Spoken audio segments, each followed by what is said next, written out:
Welcome back. In this chapter, we will be looking at dates in Power BI.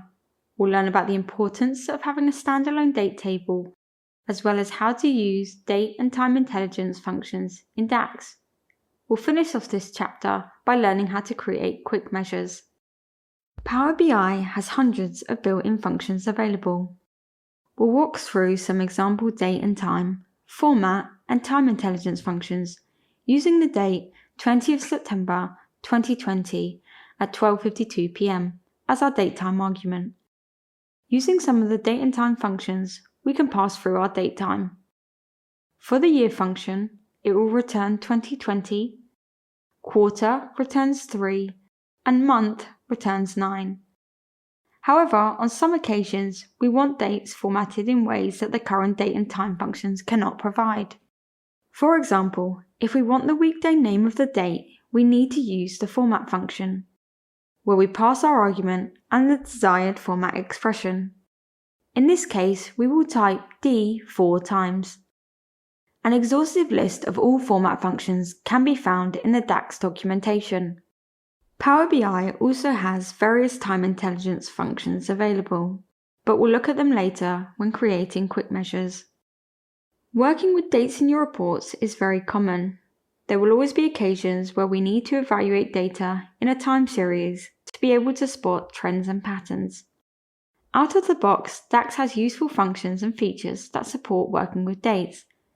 It contains over 20 date and time functions and over 30 time intelligence functions, and it is able to generate date hierarchies to drill down on visualizations. Date hierarchies can be very useful, but there are some pitfalls that occur when relying on dates from a transactional table like sales. Time intelligence functions rely on having dates in a table that contains no gaps. For example, if our sales table had no transactions for a particular day, then the function which called it will return the wrong result. This is important to consider because it will not return an error, just the wrong result, making it difficult to troubleshoot.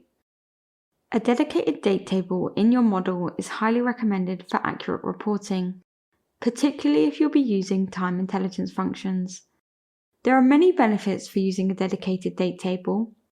You can filter across multiple date attributes such as month and year.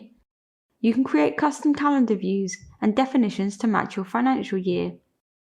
Additionally, you can use time intelligence features to select a time horizon, such as last 30 days. You can then apply this to many types of analysis, including revenue by day of week, fiscal, and public holiday performance. Let's learn how to create our date table. In DAX, there are two ways to achieve this. First, we can use the calendar function. It takes two arguments, a start and an end date, and returns a table with a single column containing a list of dates inclusive of the specified dates.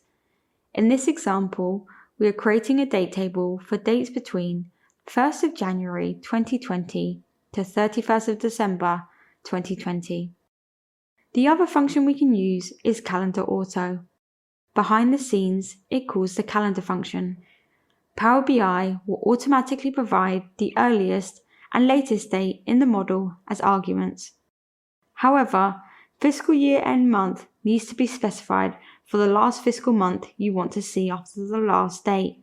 For example, if the last date was 2020-07-27 and we specified 12, we'd see the dates until the end of the year. Now that you've learned how to work with dates, let's practice.